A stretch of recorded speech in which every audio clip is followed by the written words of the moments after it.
Good evening.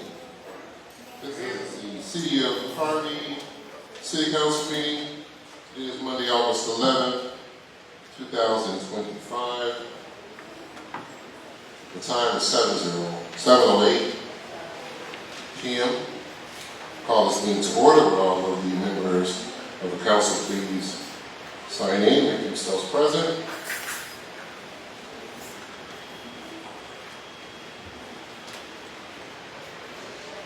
Wonderful. We have a quorum. Next on the agenda is an invocation and pledge of allegiance. But before we get there, it has been brought to my attention that one of our members had a loss in his family, Alderman Keith. And so if we could be so kind and offer our alder person a moment of silence.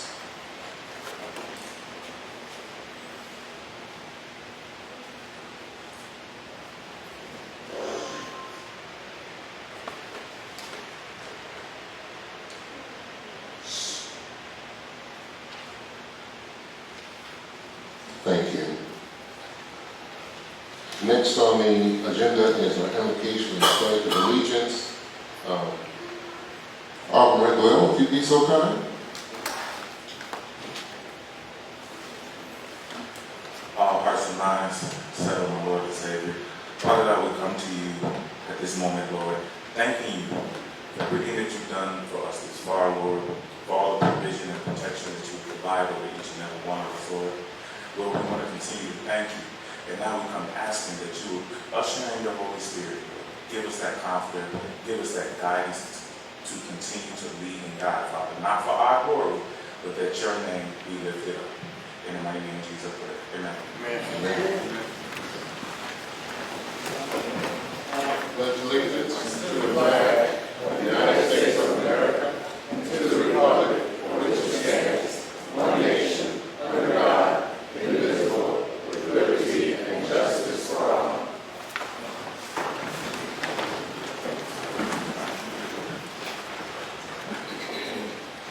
Next, item number 4, presentations. There are none. Next item on the agenda, number 5, aldermanic reports.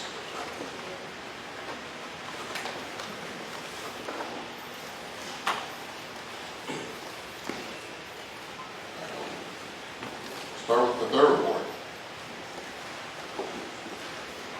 Good evening.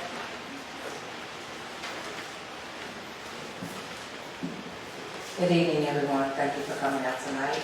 Just want to give thanks to the staff and tell you guys to be encouraged as we go through this financial state that the city is going through.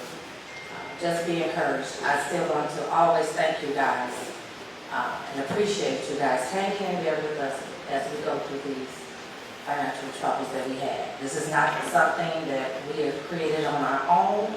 This is something we inherited. So I hope to continue to see you guys when we get to the end of this victory. It's going to be a hard little struggle. We're getting there. We're not where we used to be. We're not where we want to be, but we're not where we used to be. So with that being stated, thank you again. Next on the report is the second ward.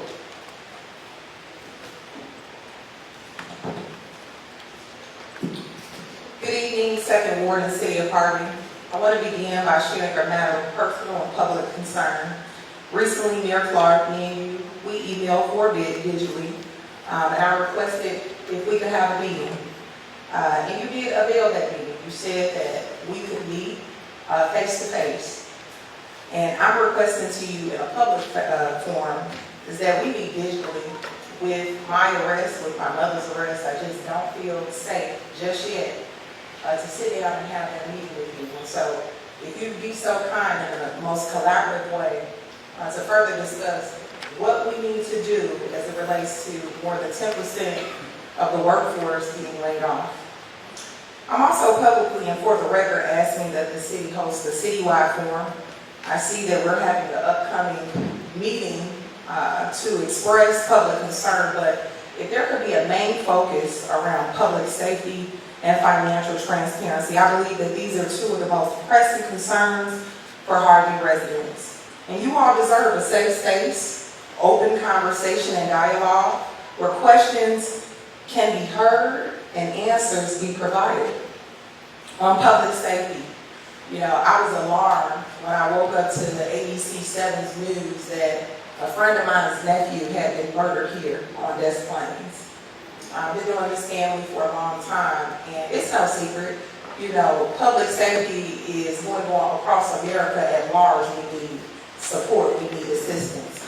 But right here in the city of Harvey, we can do more just by providing the much needed conversation. We know it's a long haul to get the work done, right? We understand the rear view of the past administration. But what we have to focus in on is the windshield. What's our forward contingency plan to have unique answers for the residents? That's all the residents in here want to know. They want an answer to a question without feeling they're going through a suffrage march to get a solution. I just also want to further echo the financial transparency. Mayor Clark, I have messaged you regarding this settlement agreement, and knowing that 10% was laid off, some people are out here paying $2,500 a month, $20,000 annually. I'd like to ask, where is that money going? We are in desperate need. We're first-class residents living in a third-world neighborhood. Do y'all hear me? We are first-class residents living in a third-world neighborhood. And the collaborative approach, a strategic approach, is most necessary. And sometimes that just comes with having dialogue and conversations. There are no dumb questions. City of Harvey, meet me at 15446 South Lexington for our back-to-school event. You all came last year, Mayor. We totally invite you out again this year. Thank you.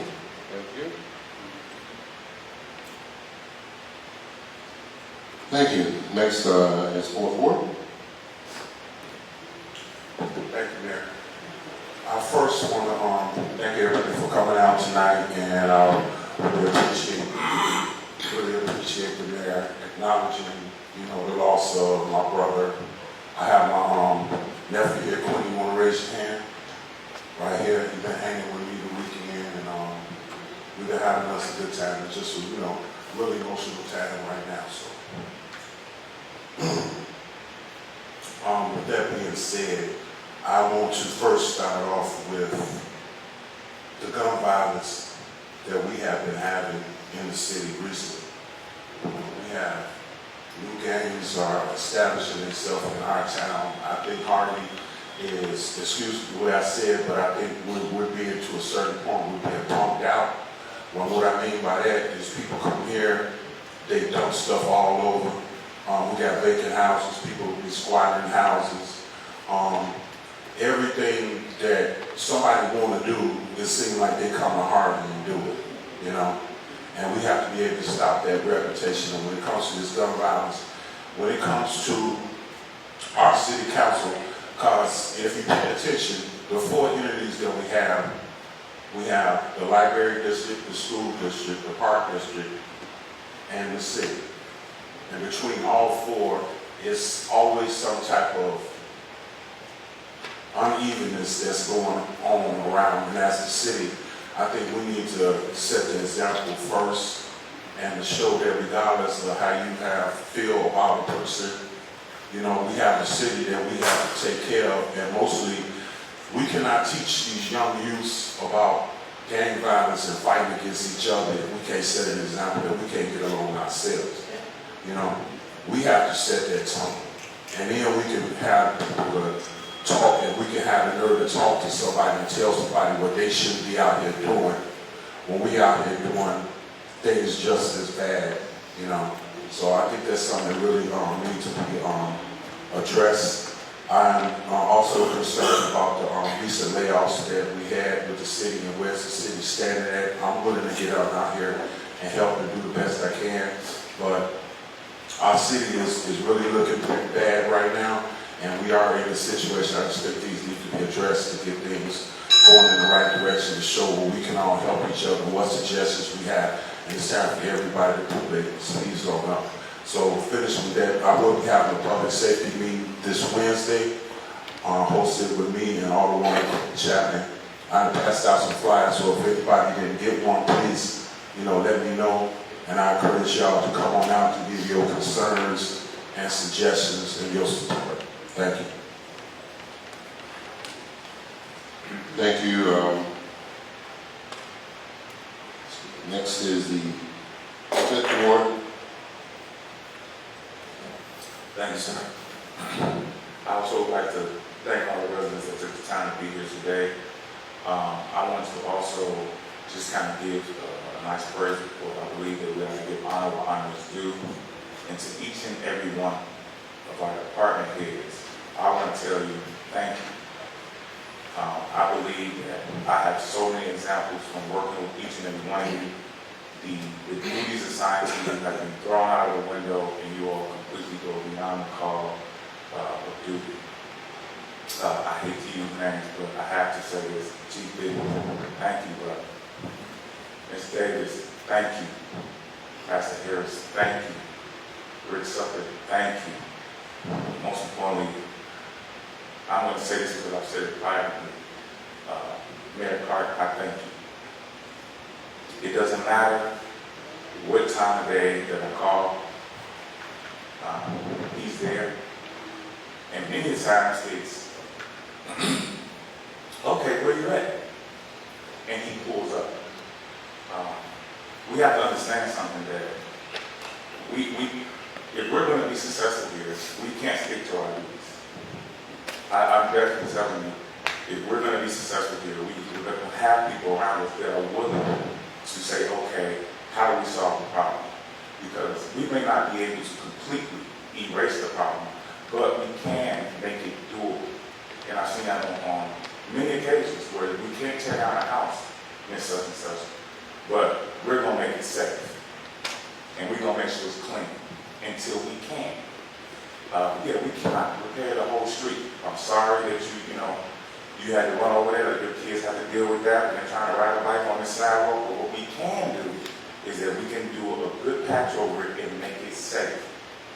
We're doing what we can until we can do what we want. And each and every one of you have shown that over and over again. Maria, thank you. When residents call, the report is always that they're getting more than what they expected. And that's what we need.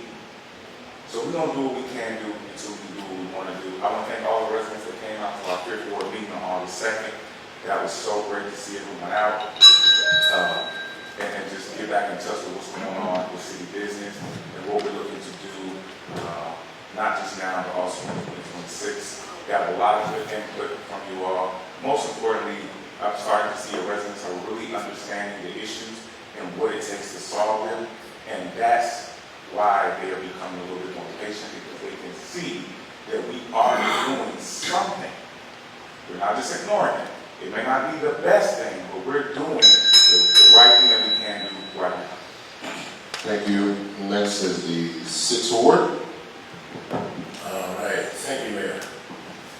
Welcome, residents from the great city of Harvey. Thank everybody for coming out. Glad to see some residents here from the great 6th Ward. My name is Alderman Tyrone Rogers, and I bring you greetings. Where I'd like to start is, first of all, on Saturday, I had 2 residents to decease. Mr. Welch, Gibson Welch, from Senator Clinton Street. He passed. He had been battling with cancer for some time, and may God rest his soul. May he rest in peace. And my friend and my brother, you may know him, Brother Sylvester Ellis. He worked at Allied 2. Yes, he passed Saturday. He had severe dementia, and his wife brought him home, and he had been in hospice. That being said, my heart goes out to the family, and I will be doing a resolution for the city of Harvey on behalf of these families. Without sounding redundant, I'd like to thank the administrative staff as well. Without letting the cat out the bag, we had a very productive meeting with South Suburban College, and I'm not going to say too much, but there will be a recycling facility where most of the residents are able to bring out all all of their hazardous materials, chemicals, tires, batteries, and that kind of thing. And right now, it's still tentative, and we haven't agreed to anything, but it was a very productive meeting, and Mr. Cedric was in there, Ms. Davis was involved, Ms. Ramona helped set it up, and the mayor was very instrumental in us getting this thing done. I'd like to congratulate the city of Harvey. August 2nd, on the fight night, where we acknowledged all our first responders and our police departments. It was a very festive occasion. There was a lot of activities and a lot of giveaways for the kids, and I think it made everybody happy. On August the 18th, now, you know, I've adopted an elementary school, Bryan Elementary, on 147th and Broadway. And I will be doing a toy giveaway at the end of the school day. I was going to do it at the beginning of the day, but it's the first day. And if I give out toys, it's going to just cause a distraction for all the kids, and nobody's going to get nothing done, even if it is the first day. So after school, anybody that's associated with Bryan Elementary School, I will be out giving out toys and school supplies and that kind of thing. And once again, my phone number is area code 708-516-2276. And I'm always available, I'm always transparent. I answer the phone every single time. And without sounding redundant, you will not get a voicemail. I answer every call. Thank you so much for your time. Thank you. First Ward, Thank you, Mr. Mayor. Good evening, everyone. please talk to your mic, please. Good evening, everyone. And thank you, Mayor. I just want to say last week was an amazing week on Broadway. Yep, right in front of this office. The police department did an outstanding job on National Night Out. It was very well attended. The following day, Restoration Ministries had an event, was the art show.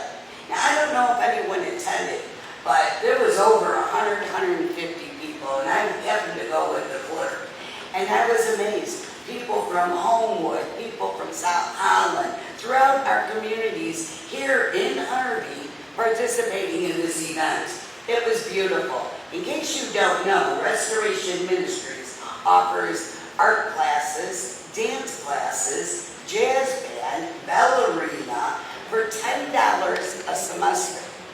And it's really amazing. It was a fun-filled night.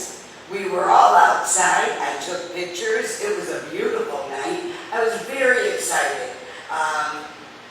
Right here in Harvey and our sister communities coming to visit us. I want to echo some sentiments on what the previous alder personnel had said. The third world neighborhood. Oh my God, that took me back to Nikki Graves. If anyone remembers, Nikki Graves used to always call Harvey as the ghetto. You know what? We're not the ghetto, and we're not a third world neighborhood. We are first class, just as Alderman Colby had said. If we adapt to that mentality, then we will be working very diligently to become a good neighbors.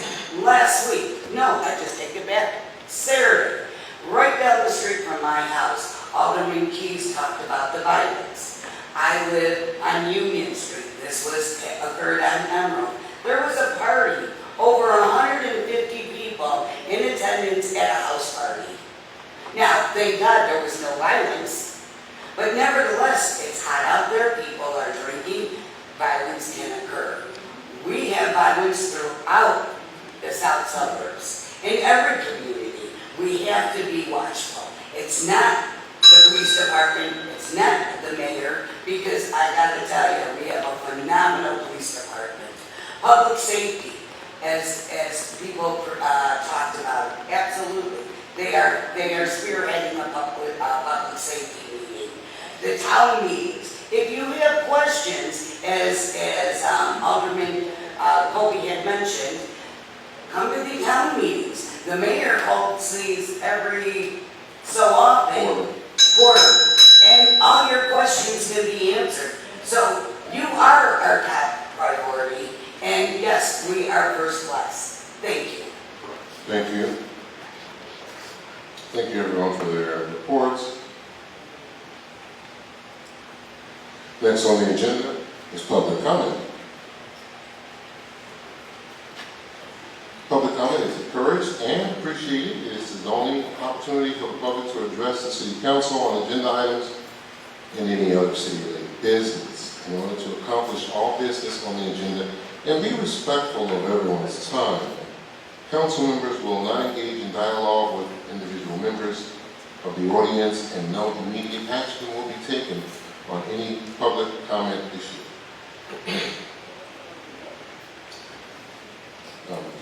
When your name is called, please proceed to the podium and state your name and address.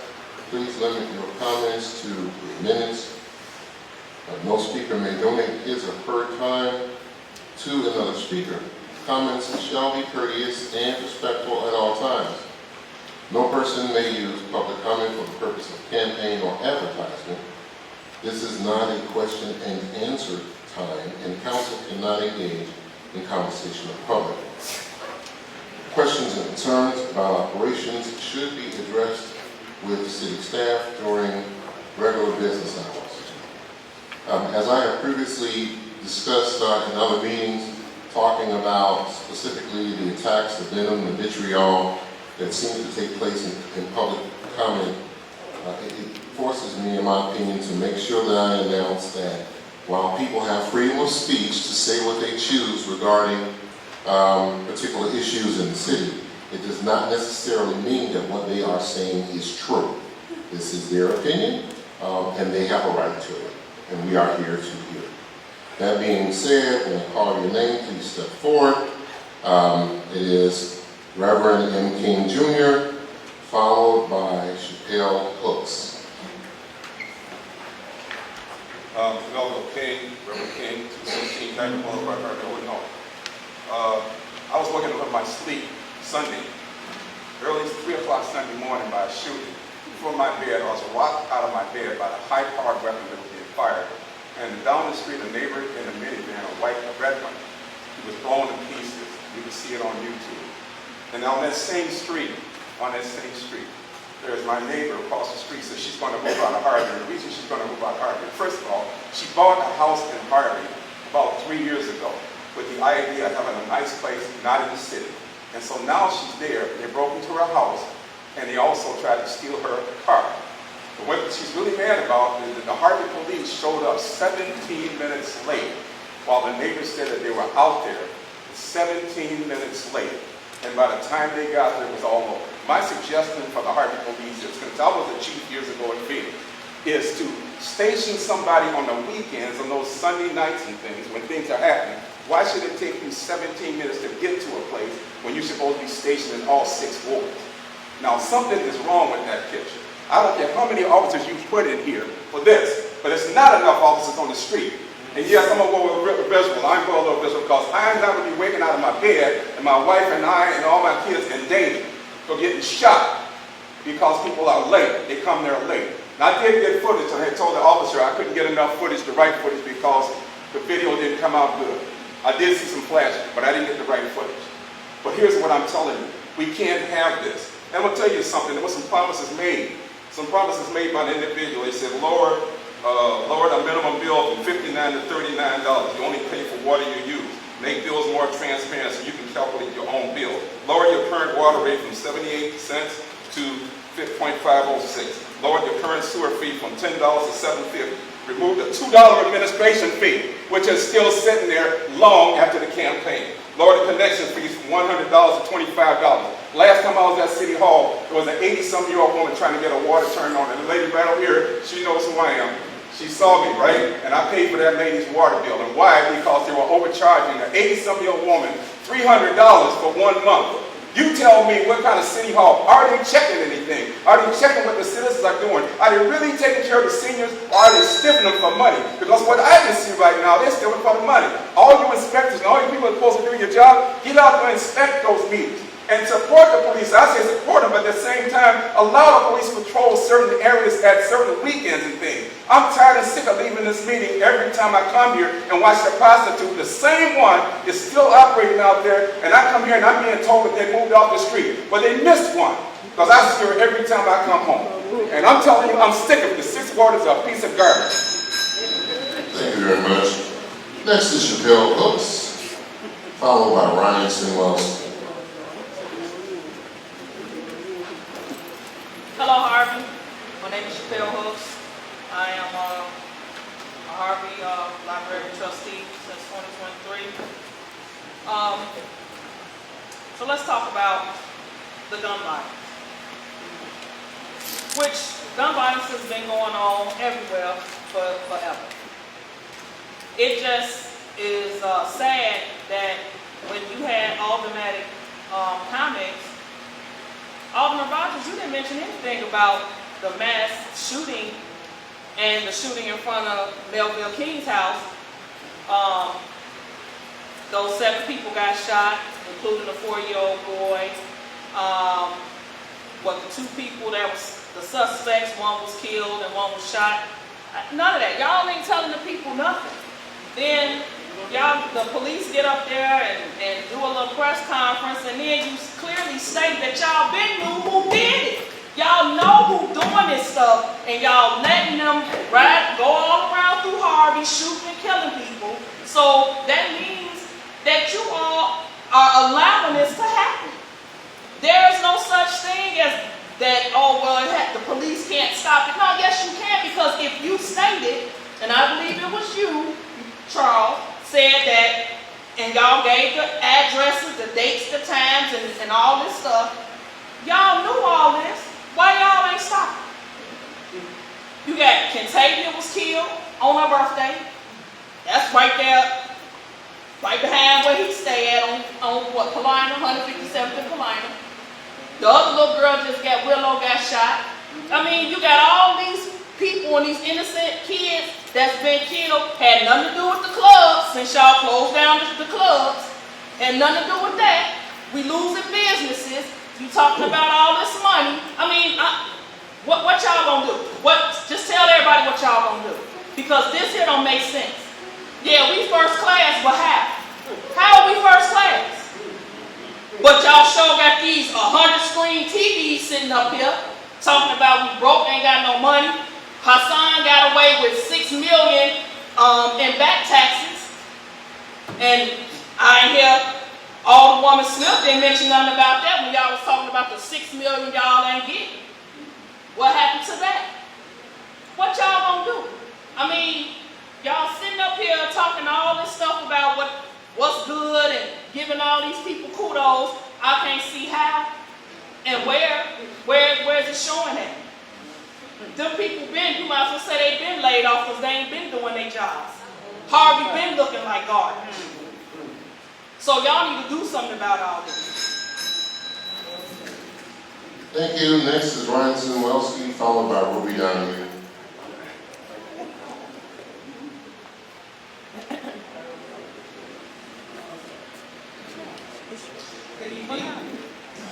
My name is Ryan Sinwellski. I'm with the Harvey Historical Society and resident of Harvey. On July 14, 2025, 4 people were the victims of a mob action in Harvey led by Jedediah Brown and his associates Alicia Spikes, Raheem Sharks, Keisha Stokes, and Stringer Harris. They attacked Amir Shakur and his daughter first, fracturing his eye socket and dislocating his finger. Jed then assaulted Beth McBride as she tried to stop Jed's attacks. Later, Keisha Stokes, niece of Alderwoman Delaney Smith, assaulted and battered me because she didn't like that I was filming the incident which occurred in public.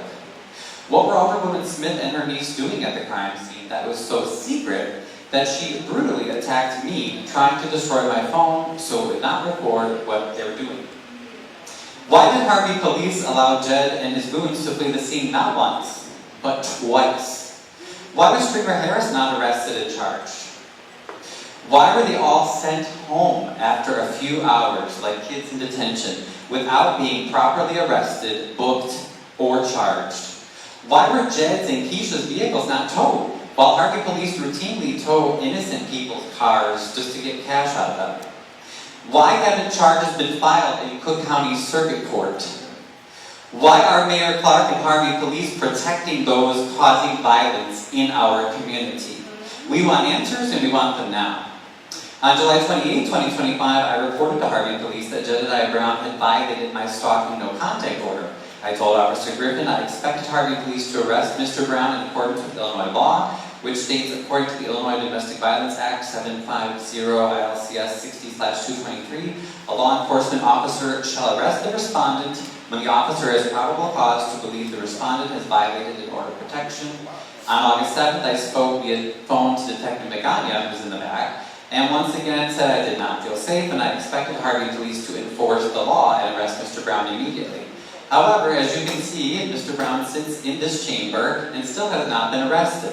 We've seen the videos where Jed's driving around the city with Mayor Clark. Is Mayor Clark helping Jedediah Brown evade the law using our police? This is crazy. On August 2nd and 3rd, there were shootings in North Harvey. 8 were shot, 3 were killed, and a 4-year-old child was injured. As others have said, why have we not heard about this before? Why isn't the mayor, why isn't Alderman Rogers speaking out about this? This is just, it's all crazy. But the number one point I want to make is that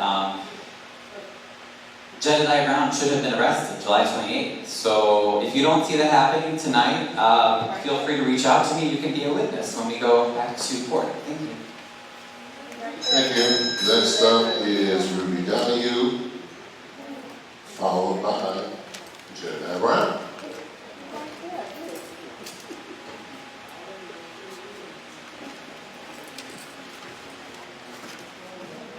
Good evening, everyone. Good evening. Can you hear me? I'm very happy that everyone, that you have a complement of participants that are to see exactly what is happening here in Harvey.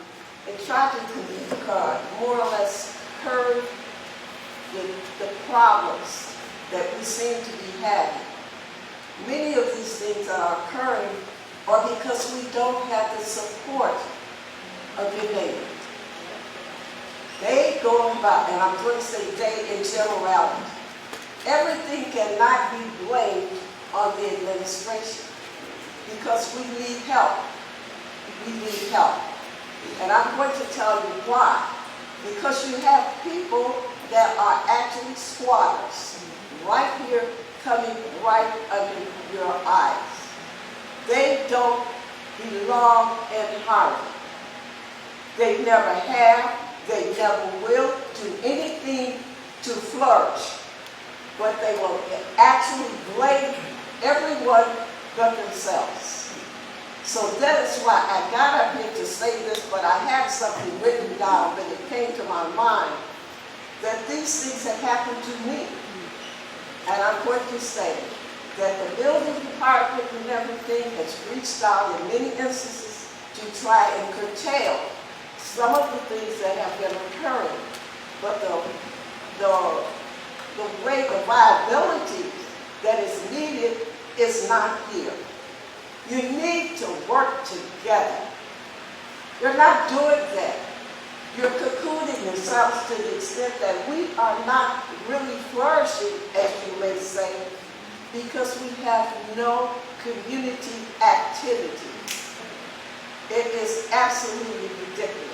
I know my time is almost over, but I did want to say this. The building department is good. They've worked thoroughly on it. But the squatter situation in Harvey has become more imminent and blatantly open. They will walk behind me. I've seen it done. It has happened to me on both sides of my home. And I've been here almost 57 years. Many of these people are not registered as residents, renters, or homeowners in Harvey. Certainly not taxpayers. The situation is much more pronounced when our weather has been humid and hot, and the temperature, of course, has escalated. They are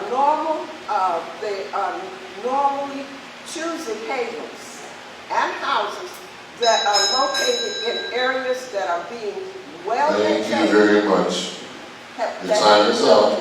Thank you very much, and I did want you to keep that in mind. Thank you. You need help. Next up is Jedediah Brown. Okay. Hey, City of Harvey. Jealousy is not rational because you got violence on check, but the point is Jedediah needs to be arrested. But moving past that, what I want to say this. I remain shocked that I was cut off with the time of 3 minutes when I asked the person who invited me here, Alderwoman Colby Chapman, what has happened now that I've come here and I'm trying to figure out what's going on according to what you said. I've not found it, but the treatment that I'm receiving from your base, your supporters, is really, really concerning to me. But I'm not going to park there because there's so many important things that need to be addressed. Yes, but that's important. Court orders, threats, lies, internet stuff, all of that is important just because a person doesn't agree. And so what I have looked for was proof that I have yet to find and you have yet to provide. But it's okay, we'll move past it. So what I want to say to the city of Harvey is that with everything that's going on in this country, what we're doing here is really a waste of time because we should be, as a community of people, coming together. Because if you look at what's happening on the national stage, what we're doing here is just a distraction. Hold on. Can we please refrain from comment when the public commenter is talking? Okay, it's just a distraction, and I'm really made up in my mind that I'm going to focus on what's important. And I want to be clear here, Harvey. I am here to figure out what's going on and to be as much of an asset as possible. And so today, I want to be clear that what you all are dealing with this 10% of employees losing their job, we all saw that coming.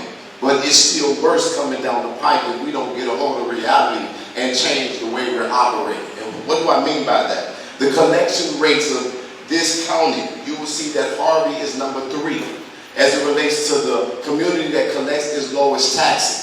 And I want to say this to the alderwoman who brought me here. In your specific ward, All Town Bus Company and Christ One Auto, and I think E&A staff, have not paid their taxes. That will contribute to people being laid off. This is not a city enforcement issue, it's a county enforcement issue. And if all the people came together to address the fact that literally Harvey is the number three city in the county that's not getting its taxes, you probably will see a better result. Or the fact that literally every time you get a grant, the comptroller takes a percentage of those taxes. Now you're in public safety, and I'm saying to you, as I'm saying it to all, literally let's be genuine. Because police services are in peril, water provision is in peril, fire protection is in peril, and so many other things. So stop playing internet games. Let's organize, protest. You cannot arrest somebody under just knowledge.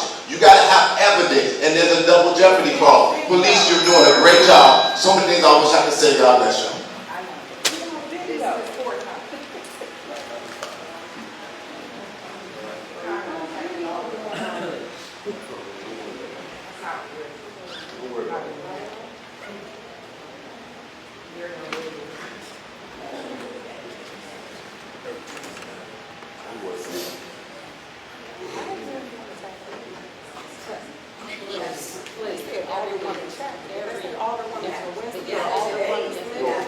We're talking about today. Oh, yes,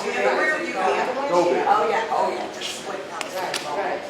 First class. We can take it like that. Absolutely. We can take it Just like waiting that. for you. Absolutely. I'm sorry, my apologies. They're doing it on purpose.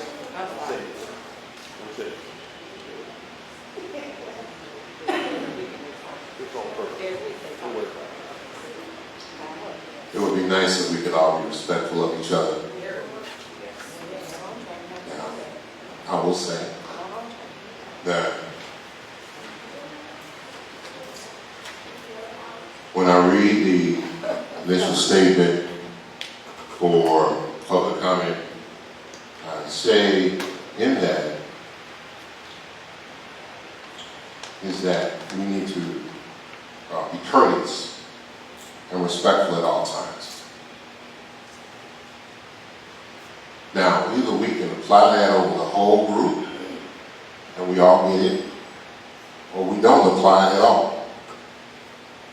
I didn't pick who signed up for public comment. And even with this display that we just had, I didn't really stop there. I want to see where it was going to go. But people are going to get up and they're going to say things. They're going to say things about me. They're going to say things about others. I don't think that they should. I honestly don't. I think that it is uncouth and in total bad taste. But it seems like it still continues. A couple weeks ago, almost a month ago, I sat here and I tried off an olive branch and tried to say, hey, look, let's bring down the vinegar vitriol. I know that people got their opinions, and that is okay. And honestly, I welcome them. But we have to make sure that either we're going to do it one way or we're not going to do it at all. So if we want things to get out of control and we want people to see us that way, that's the way it will be. If we want to keep ourselves under control and move this city forward, we can do that too. I believe in each and every one of us and our abilities to do so. Sometimes, yes, Lord knows emotions will take over and passions will get high. But nevertheless, we still have to be respectful of each other. So this is to the other persons. First of all, I would appreciate as the chair if you would not have discussions back and forth with those who are making public comment. But to those who are engaged in public comment, you know, you can do a little bit better too. Because we can do much better in how we're talking to and treating each other. And, you know, y'all talk about Harvey World and stuff like that. A lot of stuff y'all saying, y'all wouldn't say in other spaces. But you say it here, and you think it's okay. The problem that we have is that people are watching. And I've said it before, and I'll say it again. You never know what those people who are watching are thinking. One of the strangest things that I saw in my lifetime was a guy by the name of John Lennon. He assassinated. And when his assassin was apprehended, you know what he said, the reason why he did what he did? Does anybody know why he said he did what he did? He said he read a book called The Catcher in the Rye. And for some odd reason, that book told him that he needed to go and assassinate John Lennon.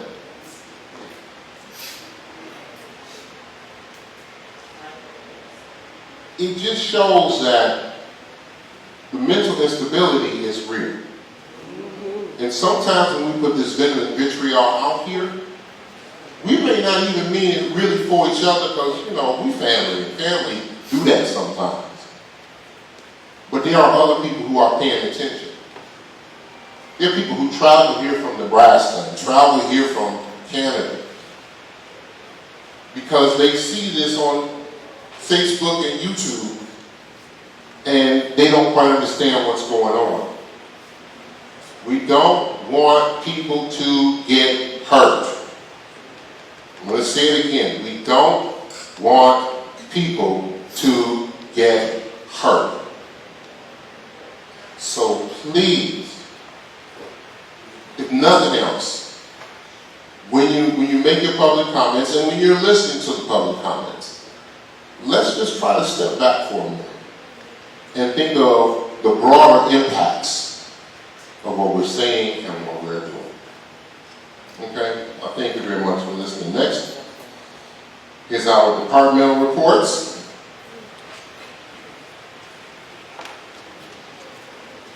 First up will be our City Administrator, Corinne Davis. Before we do so, the reason why we do these reports is because we want to be more transparent, and we're working on being more transparent with our constituents. We want you to know what is happening in the city.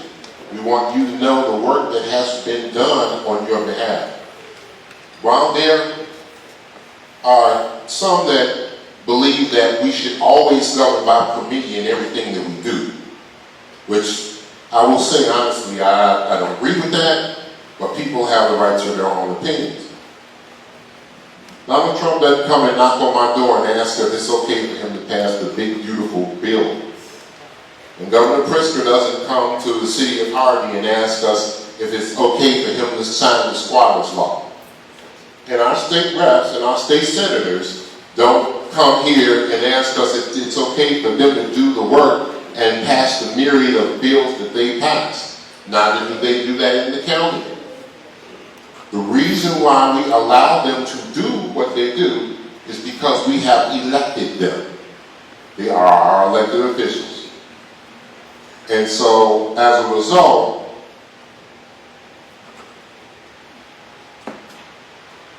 we have a certain responsibility.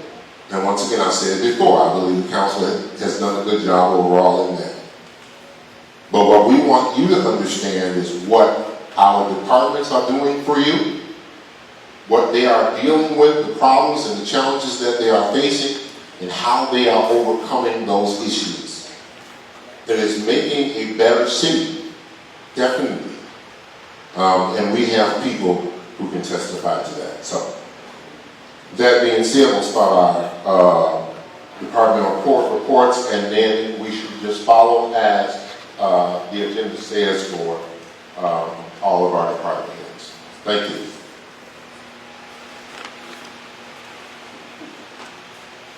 Thank you. Good evening, Mayor, City Council. I'm pleased to report that we are on track to meet our goals by the end of the year.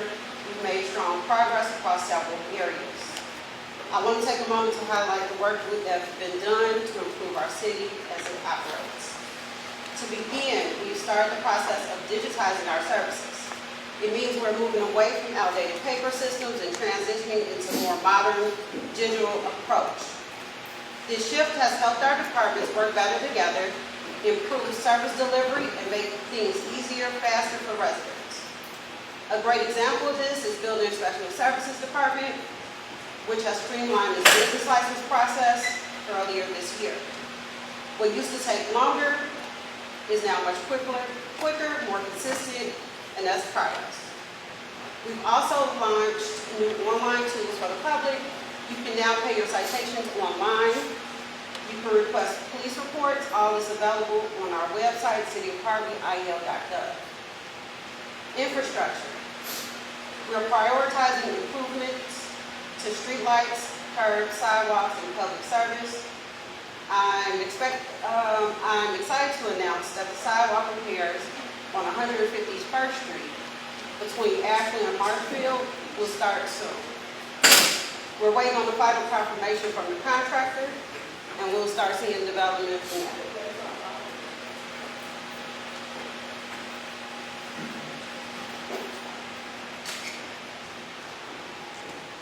To support future projects, we're putting major focus on securing grant funding to make sure we're getting the financial help we need to improve the city without putting extra burden on the residents.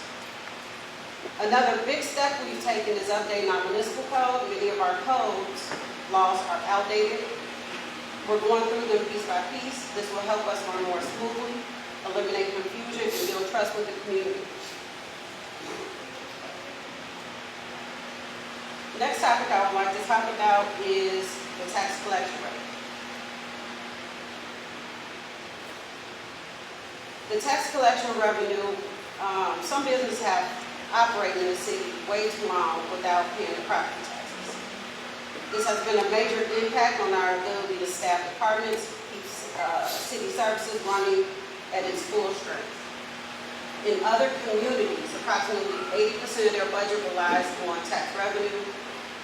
On the Cook County Treasurer's website, you will see the tax collection rate is close to 52% for Harvey residents. In other communities, they are closer to 82%. To tackle this issue, we're updating our municipal code and internal processes to enforce compliance.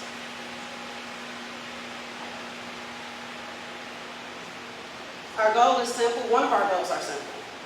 We're just trying to get properties back on the tax roll and hold everyone accountable, especially those who are avoiding paying property taxes for decades. That's coming to an end. We're also reviewing and updating all municipal contracts and agreements. That's all about accountability. We want to make sure every agreement we enter truly benefits the residents of Harvey. And we were trying to make it top priority to make sure all departments follow clear processes and procedures. When everyone is working together, we follow the same playbook, the city runs better. And Mayor, that ends my report. Thank you. Next on our agenda.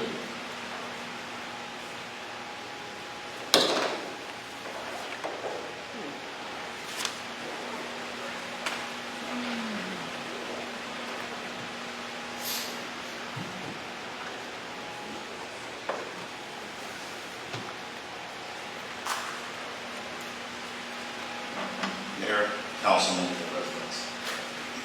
I'm here today to provide an update on the recent crime statistics during the month of July 2025. In addition to 3 cases currently being handled by the Harvey Police Department, which began at the start of August. In July 2025, the Harvey Police Department Patrol Division responded to a total of 2,225 calls for service. Their efforts resulted in 273 general case reports, 56 misdemeanor arrests, 4 felony arrests, 385 parking citations, 40 movement violations, 4 warrants, 46 vehicles totaled, 37 reported accidents, and 8 firearms recovered. The Harvey Police Department's Investigations Division is currently conducting 3 significant criminal investigations. On August 2nd, 2025, a tragic shooting occurred at a house party located in 14459 East Plains. Several individuals were struck, including a 4-year-old child who thankfully is now recovering. We're maintaining close communication with the family and are committed to supporting them during this difficult time. Our investigation identified 2 suspects, Charles Lipsy of Markham and Daquan Shepard of Hazelhurst. These individuals arrived at the party in a vehicle and opened fire on the crowd outside. One attendee, a valid concealed carry license holder, returned fire in self-defense, striking Mr. Shepard. 2 additional suspects who have been identified fled the scene in a stolen vehicle which was later recovered nearby. Mr. Lipsy was shot dead during the incident, and Mr. Shepard sustained gunshot wounds to the head and leg. We are fully committed to bringing any remaining offenders into custody using every available resource, tool, and technology at our disposal. Let me be clear. This incident of violence stems from a long-standing conflict among the few individuals with a disruptive history. These acts do not represent a lawless community, but rather reckless and dangerous behavior by individuals who show no regard for life. The Harvey Police Department Investigations Division is also investigating, my apologies.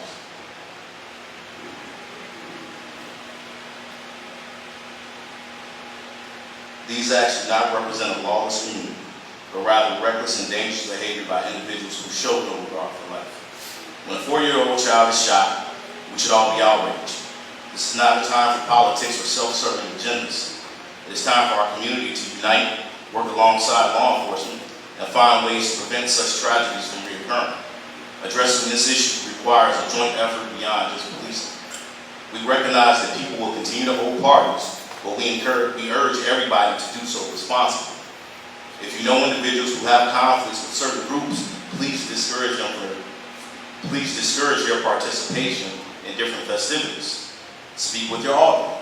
And while it's not required, it would help if you would notify the Harvey Police Department if you plan to host a large gathering.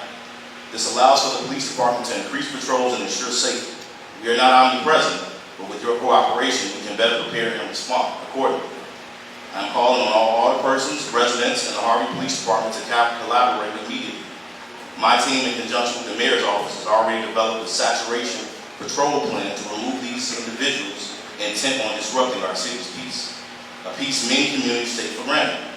The city of Harvey has too long been treated as a weak target, with offenders thinking they can commit crime in the city and escape once they cross into neighboring communities, South Holland, Homewood, and others. That must end now. For weeks, I've been asked, Chief, what are you going to do? Again, it's not just a law enforcement approach to solving these type of issues. We must work collaboratively together. We have already been in contact with violence prevention groups and faith-based leaders. What you will notice is a heavier police presence in the neighborhoods, including walk-and talks and traffic stops. We will be identifying individuals who do not belong here, and those who are traveling through this city with illegal firearms, narcotics, contraband. This is a warning to use expressways to go around the city of Harvey, because we will be petty, and we will lock anybody up that is bringing harm to our city.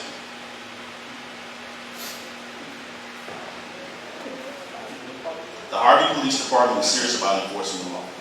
Again, we will pull you over, we will tow your vehicle, and we will arrest those who act foolishly within our city and want to cause violence. These increased patrols will include investigators, tactical teams, and command staff actively engaging in neighborhoods. We will be knocking on doors, gathering information. If we want this to stop, we need the community's help. If you witness something suspicious, please speak up. We cannot fix what we do not know. Tips can be reported anonymously to 708-713-4899. Again, that number is 708-713-4899, or you can email crimetips@thecityofharvey.io.gov. The Harvey Police Department's Investigation Division is currently investigating the shooting death of a 28-year-old male from Chicago. On August 3rd at approximately 4:39 a.m., the victim was shot and killed while sitting inside of a vehicle parked at 235 Calumet Boulevard. A female passenger was present during the incident, fortunately remained uninjured. The investigation is linked to the same incident that occurred at 14459 Des Plaines. While we have identified the individual we are searching for, we strongly encourage anyone with information about this case to come forward. Your assistance is vital in helping us bring justice. If you have any information, please contact again the Harvey Police Department at 708-713-4899. You can remain anonymous, or you can email crimetips@thecityofharvey.io.gov. The Harvey Police Department's Investigations Division is also investigating the stabbing of Desmond Carter, a 26-year-old male from Chicago, Illinois. Mr. Carter was stabbed to death on August 3rd, 2025 at approximately 11:49 p.m. at 273 East 163rd Street in the First Ward. Mr. Carter was at a gathering with others, partying, drinking, and consuming drugs. And according to witnesses, Mr. Carter got into an argument with a Courtney Ashford. Upon Mr. Desmond's attempt to leave, Mr. Ashford followed him outside. At this time, Mr. Desmond was stabbed in the chest with a pair of scissors. Investigators recovered surveillance footage and still images of the offender walking away from the scene as Mr. Carter fell to the ground and bled to death. The Assistant State's Attorney's Office conducted interviews and reviewed body-worn camera footage and reports. Charges are currently pending. As some of you can tell, a number of individuals involved in these incidents, whether it be victims or offenders, are not residents of the city of Harvey but come from other communities. This should be concerning because it impacts all of us, including residents, community members, and employees. It is critical that we unite and take a firm stance against such behaviors. We must clearly state that enough is enough and work collaboratively to ensure the safety and well-being of our community. While there are narratives suggesting the crime is rampant and out of control in this city, the facts demonstrate otherwise. In fact, we have observed a significant decrease in crime over the past few years. Since 2020, we've seen a significant drop in homicides by 68% alone. Robberies have decreased by 76%. Burglaries have decreased by 78%. We have noticed an increase in shots fired incidents in the city. We've taken proactive measures by installing gunshot detection systems through the city, as well as license plate reader technology, to help not just locate shooting incidents faster, but also pinpoint vehicles and people that are in the area during these occurrences. One of the ways this technology is helping specifically during the 144th Des Plaines incident, we were able to identify a vehicle that has been in the area during several shootings over the course of the last 2 weeks. We have now been able to locate the vehicle, identify the driver, and are actively looking to bring that person into question. But again, I want to stress it, all of this is going on, all of this violence that you guys claim is happening within the city, which is not. It's a collaborative effort amongst the community and the police department. So when you say it's only on the police department to figure this thing out, it's not. It's not. It's on us as a community to come together and figure out the root cause of this violence is happening. And my team are working hard. My team is working hard with the mayor's office to ensure that we work with violence prevention groups, that we work with faith-based leaders and organizations to make sure we don't just talk, we actually do something about it. Thank you. Thank you. Next up is our fire department. But before we go to fire report, let me also add on to that report that in the village of South Holland, on that same day that we're talking about where there was some people shot on this plane, there was I think he was 16-year-old that was shot several times and killed in the village of South Holland. I'm proud of our police force because that was a tragic event for that community. But as they were trying to find the killer of that particular young man, they reached out to the city of Harvey.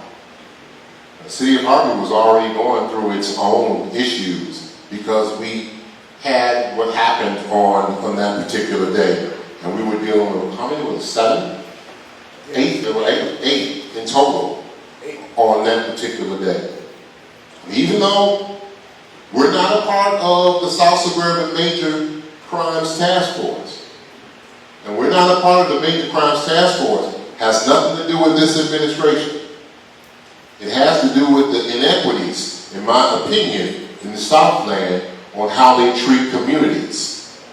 Because this particular administration and this particular chief has been inquiring about belonging to the South Suburban Major Crimes Task Force on several occasions for several years. But even though we have asked to be allowed to participate, we have been told, what, Chief? No. Now, one of the ways that you can help to prevent some of these situations from happening, and one of the ways that you can help, that one could help us in solving these crimes, is to be able to have communities working together. And that is having the Major Crimes Task Force and the city of Harvey work together to solve crimes. Even though they won't allow us to be a part of the South Suburban Major Crimes Task Force, the South Suburban Major Crimes Task Force came to the Harvey Police Department asking for information to solve this crime in South Holland. Now I want you to understand, because my sympathy goes out to the family, okay, just like it does for those who have suffered here in our community. But you won't help us, but you want us to help you. And then when I brought it, I'll tell you, because I brought it to some of their attention, because one of the mayors called me up and asked, if I could get our police force to help them with solving the crime. But there was still no offer to help us. I'll repeat again, they wanted us to help them, but they really weren't interested in helping us. We had 3 people perish on that day, a total of 8 wounded, and the main reason some of this stuff is happening is because of the things that, some people don't like me to do. So I'm about to hit the Holy Grail, okay? Because of the previous administration. Because we had a police department that was raided twice by the federal government and once by the state. And that carries, and it continually carries, over and over again. But at the end of the day, they came to us to help. And I'm proud of our police force, and I'm proud of the work that you have done. I'm proud of the cases that you have closed, because even when we have those those situations, it used to be where you would hear that XYZ happened in somewhere in Harvey. And that's all you would hear. Well, now you're hearing XYZ happened in Harvey, and we got somebody in custody. ABC is happening in Harvey, and now we have somebody in custody. Somebody is being charged. And so at the end of the day, the closure rate, in addition to the crimes going down, the closure rate is going up. Ain't that right, Madonna? Closure rate is going up. And so at the end of the day, they can ask us for help, but they still don't want to help us. So this might not be the best song, but all I got to say is that they don't really care about us.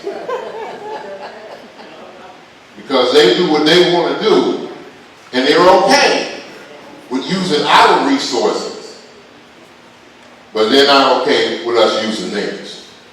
And that needs to change. And I'm saying this specifically for all of you in the audience, for those of you who may view this at a later date, but I'm specifically saying it to those who are part of the South Suburban Major Crimes Task Force. We are sick and tired of being left out. And we're sick and tired of the excuses. We're sick and tired of that. Chief. Thank you, Mayor. Good evening, Mayor. Good evening, everybody. For the month of July, the Harvey Fire Department responded to 141 calls. 26 were related to fire. 30 was EMS calls. 12 was good intention calls. 6 was hazardous conditions. 60 was for false alarms. And 7 was for service calls. The city of Harvey also received a grant from ComEd and Metropolitan American Caucus to purchase 2 AEDs for City Hall. The Harvey Fire Department, we trained the employees at City Hall for CPR. So now they have AED. So if there's a cardiac arrest, they have the resources to assist in that cardiac arrest, because that gives the victim another 50% of the survival rate for them to have that knowledge and that tool for them at their disposal. And that ends the Harvey Fire Department report. Thank you, Chief. If possible, at some time in the future, I know we train the employees in CPR, but if we can possibly work maybe with the University of Chicago or Family Christian Health Center or even South Suburban, to be able to offer a day where people can come in and get CPR certified that are residents. Because we have some, whether it's young children or seniors, that if they have a medical emergency or CPR would be of assistance, we would like for them to be trained and prepared. So if you can work on that, that would be greatly appreciated. Thank you. Next is Public Works.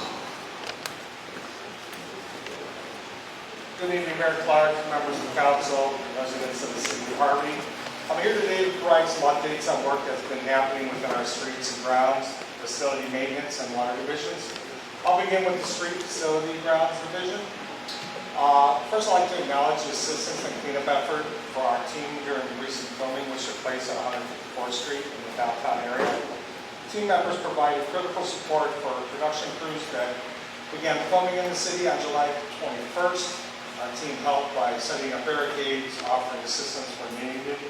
It's also a pleasure to help bring something special to our city, and our team did a fantastic job ensuring the production ran smoothly. Now with the cleanup behind us, returning to our attention back to beautification of our city. Crews have resumed their work trimming and cutting by wards, and we're already starting in the 5th ward. We remain committed to keeping the streets and grounds in good condition for all residents. Our water division update. During the last meeting, we've had 42 meter reads. We've had 10 meter exchanges. We had 5 hydrant backflow checks. We've had 10 water shutoffs, 15 water turn-ons. We had no breaks placed.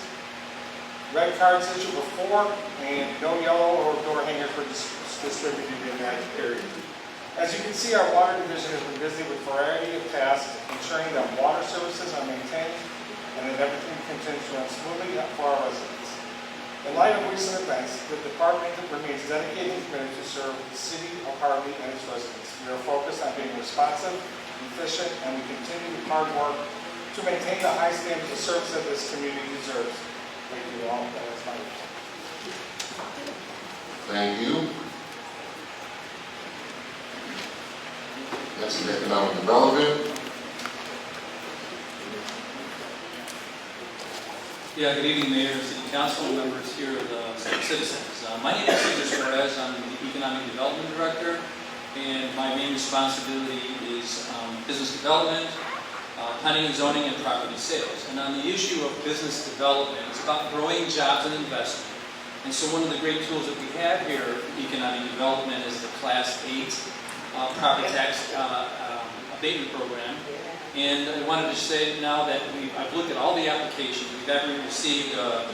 We've received 13 applications already. That's over time that we have, and 10 are renewals and 3 are new projects. And we do have one slated for council that's prepared for council in the coming council meeting. So we look forward to that. We talked about investment in that particular project. It'd be about 1.3 million and about 8 jobs in this, and taking care of an abandoned building. And that's what we have those programs for, is to attract companies here, and we look forward to bringing that to council.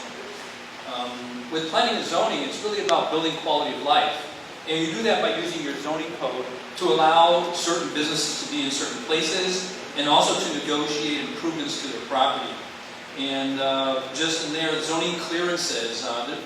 As of end of July 2025, we received 89 applications and processed 82. So we're very current on that. At one time I was way behind, but I'm really caught up. And it's good to be caught up. But again, all of these things take time and energy and work. And so out of those 89, 82 have been processed, 66 have been approved, 11 have been denied, and 9 are moved in the category of special use permit. And that's where we negotiate and work with businesses to make sure that if they're going to locate at a certain spot, they're going to have to make improvements to their facade, the fencing, the landscaping, and so forth, that make a good quality image in our community. So we're excited about working with them. And we have scheduled at least, we've received 2 applications, and we're going to be bringing them forth to the Planning and Zoning Commission. And we have about another 5 that are gearing up. And it takes time to prepare these special use permits, because we're talking about improving the overall site plan, the image. Again, we want to see drawings and renderings, and let people know that if they do these certain improvements, then yes, they can get a special use permit to the city. The other topic I mentioned, the other responsibility, is property sales, and it's really quite the challenge.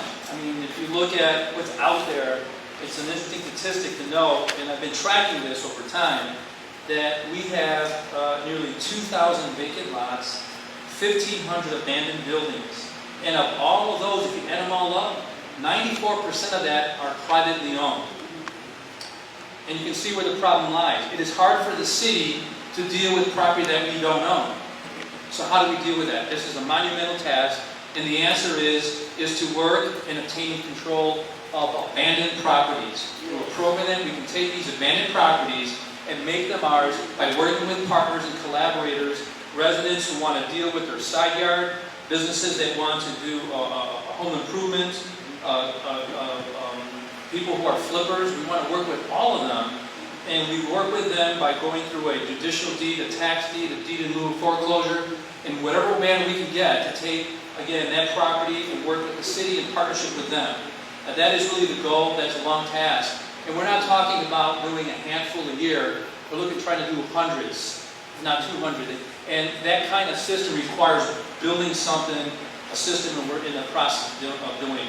I've contacted 10 attorneys, received 4 proposals, and it's about getting really a good attorney to work with you, because a lot of these require court cases, and we're in the process of doing that. So we're building the system, but in the meantime, you can still apply, and certainly there's going to be a group of these properties available to the council when we talk about the sale of city property and obligating private abandoned property in partnership with other people to take control through the abandonment process. And so with that, we do have 4 closings that are pending on property that are city-owned.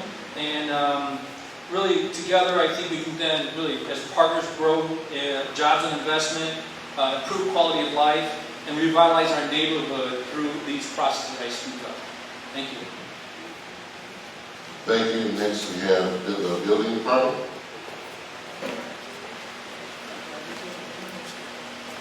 Good evening, everyone. Good evening, Mayor, members of the City Council, and the great residents of the City of Harvey. As the Director of Building and Inspectional Services Department, I'm happy to represent or talk about our report summarizing for our department's activity over the past month. Our focus remains on daily quality and safety and accountability. The numbers reflect the continued productivity and growing demands placed on our team. During the past month, we processed a total of 105 permits. These include 44 general construction permits, 5 electrical permits, 5 plumbing permits, 15 solar permits, and 22 renovation permits. 14 permits were not approved due to incomplete documentation or code-related issues, which we closely work with our applicants to resolve. We also welcome 35 new contractors' licenses, reflecting continued growth and the investment in the city of Harvey. As more qualified professionals seek to work in our city, it shows a strong sign that our development is active and expanding. In our monthly report, we thought that it should be beneficial to take a moment to share a critical concern with our community. We have identified a disturbing increase in home scamming activities taking place in Harvey. These scams often involve individuals illegally occupying vacant homes, using fake leases to falsely claim tenancy. In many cases, once these individuals are in the property, it becomes very difficult. In many cases, it becomes very difficult to have them removed through a legal channels. This type of behavior poses a threat to property owners and the integrity of our neighborhood. So we're asking for help. If you see something suspicious, some suspicious activity around a vacant property, such as people moving in without a for rent sign, changing locks, claiming to be tenants, please report that to the building department immediately. Early reporting is critical so that we can act swiftly and legally to protect our community. We are pleased to also announce a new addition to the Harvey business community. Please help us welcome the Lunch Station. It's a spa located at 369 East 147th Street, Suite C. We're excited to see businesses like this. They bring life, services, and opportunities to our community, and we look forward to supporting their success. Thank you very much, and this concludes our report. Thank you. Next is communications. Good evening. I'm pleased to provide a brief update from the Communications Department on key developments from the past month. Last month, our city became a filming location for the upcoming Apple TV series, Dark Matters. This production brought energy to our streets, involved local businesses, and shined a light on Harvey in a positive way. Moments like these help reshape perceptions and remind the world of our city's unique character and potential, and let them know that we are open for business. Our This Week in Harvey series continues to grow in reach and is becoming a reliable way for residents to stay connected to what's happening. Last month, we focused on giving residents a behind-the-scenes look at the Harvey Police Department, Harvey Fire Department, and the pumping station. These features not only highlight progress, but build trust and transparency between residents and public safety personnel. Next month, on the 18th, we will host our 3rd Community Solutions meeting. It's designed to engage residents directly in conversations and search for solutions together. Our goal is to foster productive dialogue between the city and the public. Whether it's national visibility, public safety, transparency, or community dialogue, we are committed to keeping Harvey residents informed, inspired, and involved. Thank you. Thank you. Next is HR.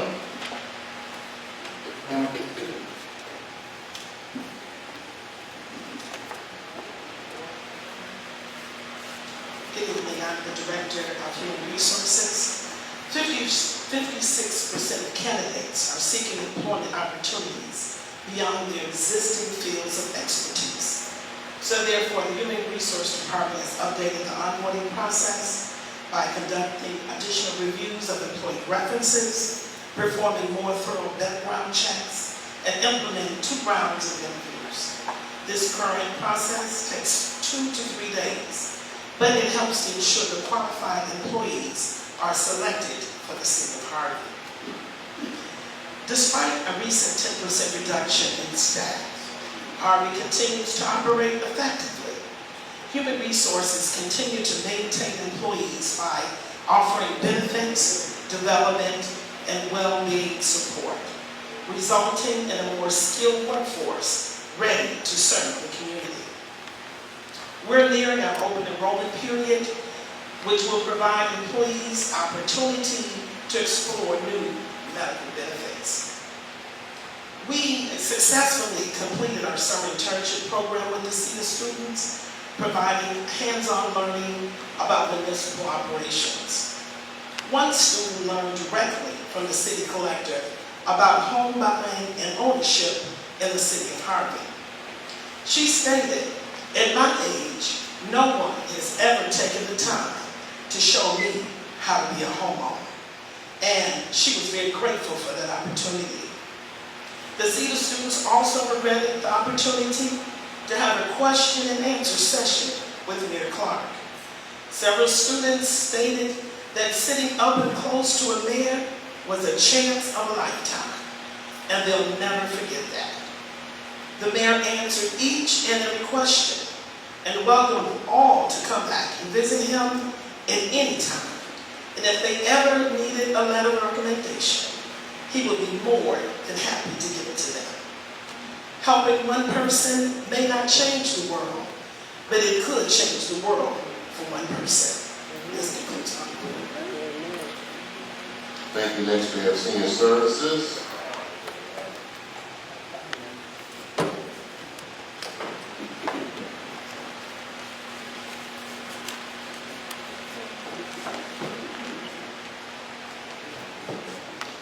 Good evening, Mayor, City Council, staff, and residents. The Senior Service Department will be hosting events throughout the city, sharing wellness information and asking for some advice from our seniors concerning healthy living alternative goals for seniors. In light of the changes in our government, Senior Services feels that we have to be proactive to give more information to our seniors. Therefore, on Tuesday, August the 12th, we will be hosting an ice cream social at Jesse Jackson East Building from 11:30 to 12:30. Then we will be hosting an additional ice cream social at Jesse Jackson West Building at 1:30 to 3:30. On Thursday, August the 14th, we will be hosting an ice cream social event at South Suburban YMCA, 11:30 to 12:30. On Thursday, August the 14th, we will be hosting an annual bingo luncheon program here at City Hall from 12 p.m. to 3 p.m. All seniors are welcome. On Friday, August the 15th, Senior Service Department will be attending the 3rd Ward Community Ward meeting at Jesse Jackson East and West facility, passing out our city literature, listening to the residents' concerns.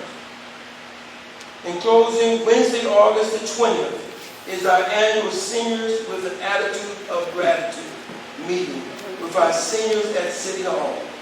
Our guest speakers for that event will be the fire department. The subjects of the evening will be dealing with fire safety, SMART 911. In closing, we service 30 residents.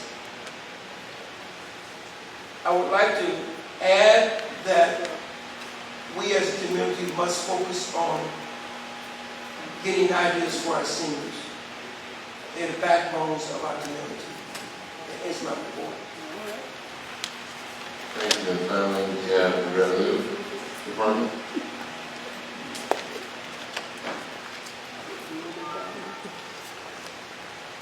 Good evening, Mayor and members of the council and residents of the city of Harvey. I appreciate the opportunity to speak before you today and provide an update of the operations of the city collector's office and my progress we've made in serving our community.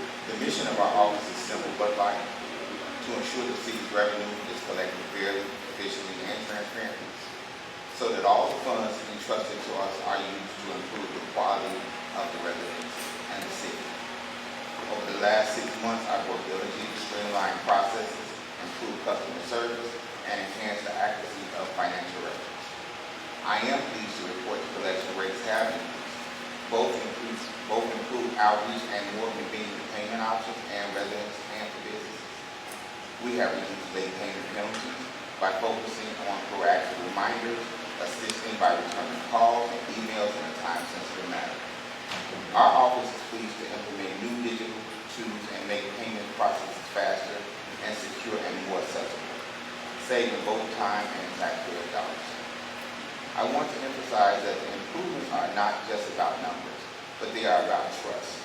Every dollar we collect represents a commitment from our citizens and the responsibilities to safeguard funds and ensure that they are used responsibly.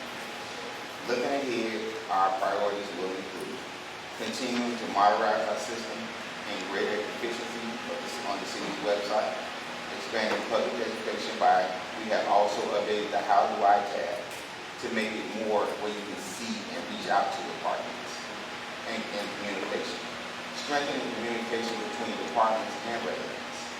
I would also like to take time to thank my dedicated staff for professionalism, hard work, and making this possible. I want to thank you, Mayor, for your support and your guidance. And in closing, I just want to say, in what I'm going through, I'm still dead. I lost my son last week. And I've been here. Miss Davis tried to get me not to work, but we have a vision and we do have a passion. So that's why I'm here. That closes my report.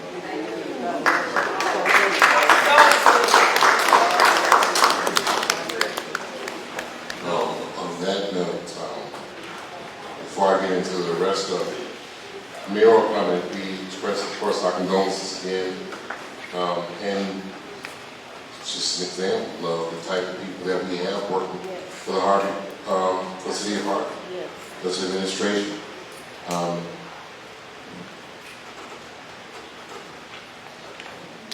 Honestly, they're overworked, they're underpaid. They're underpaid because we only collect 52% of our taxes. And so many of them are here because they believe in the vision and the mission of this city.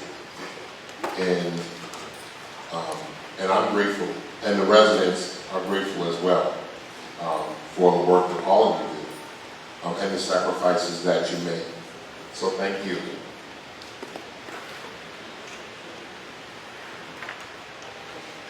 So next on the agenda is mayoral comment. I'll try to make this as brief as I possibly can. We had a wonderful national night out. I want to, first of all, when we have these types of events, we tend to get these same questions of how can we pay for these events? How do we come up with the money to pay for these events when maybe 10% of the employees are laid off, or when something else is going on, or I don't know where these things come from. But what I do know is that we have a great amount of supporters and sponsors who give of themselves, both of their talent and their treasure, so that we can pull off these types of events. At that particular National Night Out, we spoke not only about our first responders and police and fire, but we also spoke about those who serve our country in the armed forces, and we are grateful for them. So, and we're grateful once again for the many people who support and sponsor events such as that. I want to, of course, thank the team. And again, and another one, because y'all just keep doing it over and over and over and over again. And the great thing, from my perspective, is that they are doing this with very little to nothing. And they're still making it happen. You're still doing this when people talk about their efforts in a negative way. And they're doing it not for themselves, they're doing it for the city of Harvey, for the residents to be able to recognize certain events, celebrate certain events, and have a good time. And you know what? And that is also a part of the quality of life of the people who live here. So for those who were able to come out, we gave out some bikes. I think Fair Towing provided the bicycles. Is that correct? Yes. Okay, provided, once again, another sponsor, provided the bicycles, and there were some very happy children as a result of it. It was nice to see their smiling faces. So I'm so glad that we were able to pull that night off without a hitch. We also got some decent coverage, I will say, from one of our people in media that came out to actually see what was going on. That's a rarity, but we'd love to see more of it. So if anybody from the media is watching this, we want you out here not just to talk about the negative things that are going on in the city of Harvey, but the positive things that are going on in the city of Harvey. Because there are a lot of them. I mean, we just had a shooting in Bronzeville. 5 people were injured in Bronzeville. But we don't just talk about the injuries in Bronzeville, we also talk about the building that they're doing in Bronzeville, the positive actions that are going on in Bronzeville.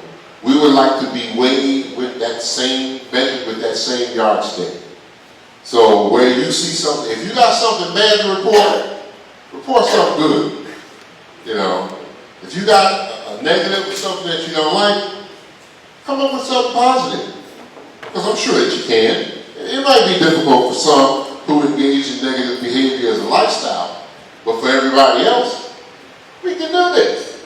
And I know that we can.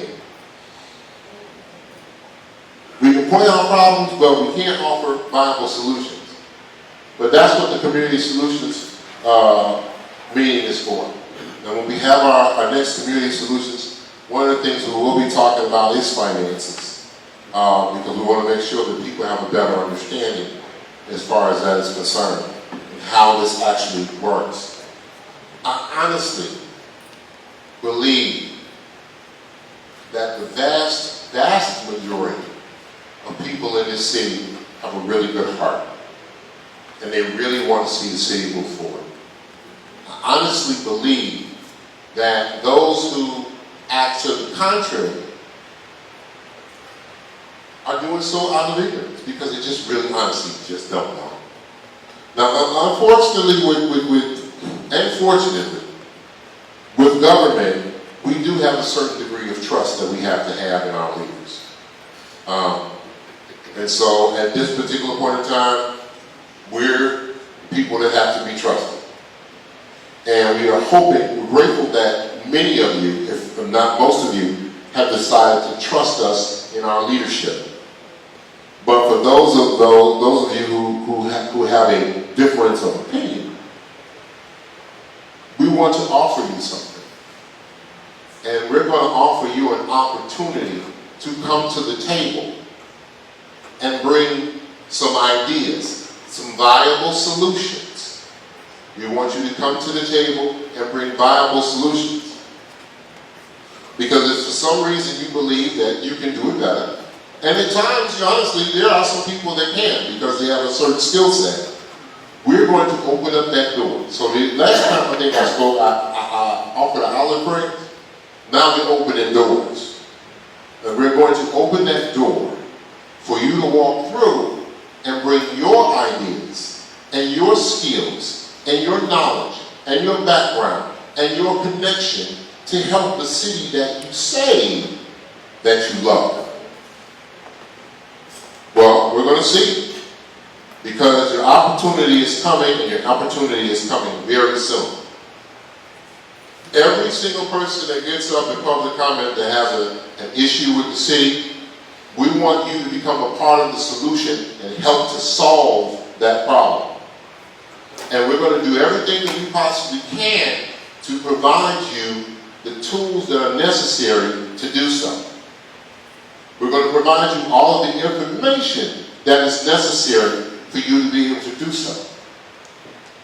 So, the next time you decide that you want to get up and say something in public comment, hopefully it'll be about positive work that you're doing to help to move the city forward. Because somebody mentioned the words, pull up your sleeves, and we're going to all have to pull up our sleeves in order to make this city better. And I'm looking forward to everyone doing it. Like I said before, and I'm going to continue to say, investors and developers are conservative. Investors and developers are conservative. They do not want to see a city that is so dysfunctional or discombobulated with its own citizenry. They understand financial problems. They even understand issues of violence, believe it or not. Because as much violence that takes place in the city of Chicago, people still invest in the city of Chicago. So it's not about that. It's about them seeing community. And so what we want to try to do is we want to try to foster that and bring about just that, community. Because when the investors and the developers take a look at us, what they do is, first they look at us from a broad perspective, maybe just the region. Maybe they're looking for this Midwestern portion of the United States. And then they start to look at what's a good area to go in. Usually, of course, Chicago always pops up because it's Chicago. But, you know, as many of them have said to me, they have just as much, if not more, difficulty in Chicago, doing business in Chicago, than anywhere else. So they look for somewhere else. And they end up seeing a place that is geographically suited, that has the rails, that has the expressways, that has basically everything that it needs, from low skill, medium skill, and high skill employees and labor forces. This is what we offer to people. And they look, but then as they come a little closer, you're like, Lord have mercy. Because they see us. Us. I didn't say y'all, I didn't say me. They see us. And they see how we're conducting ourselves at times. So if we can just, once again, I know that we can do it, and I'm happy if we can. As Alderman Rogers talked about earlier, we had a wonderful, it's so funny, we had a wonderful meeting with Southsburg College. Did y'all hear him say he wasn't going to spill the beans, then spill the beans? Yeah.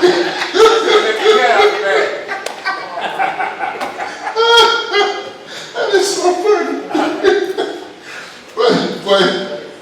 but it's a great day.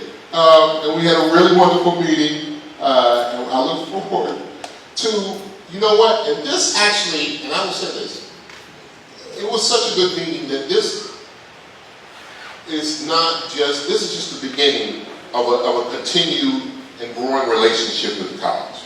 Okay, which is something that we should have done a long time ago. Can I get an amen? All over the rest? Okay. So hopefully, you know, this will be one of those things that will help us to foster that relationship. Because relationships matter. I met with the CETA interns. I'm glad to hear that they had a good time in their experience here.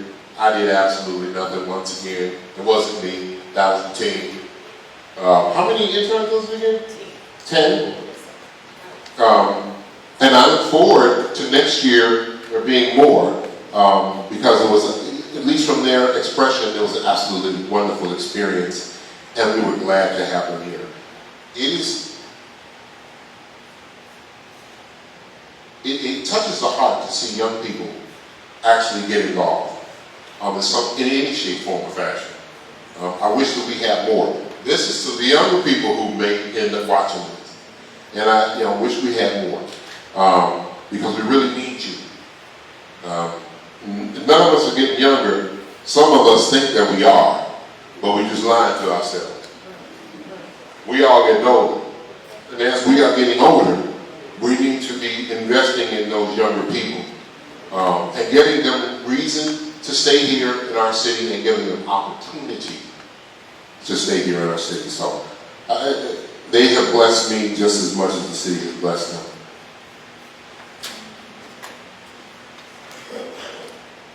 I am pleased to announce that the city of Harvey, and another one, that the city of Harvey, I'll read it to you directly. The Cook County Department of Transportation and Highways is pleased to inform you that your application has been selected for participation in the 2025 Invest in Cook program. And an official notification is attached to this email. Specifically, the Cook County Department of Transportation and Highways is granting the city of Harvey $300,000 for motor fuel tax eligible design to support the 157th Street Improvement Project, complemented by local funds or other grant sources.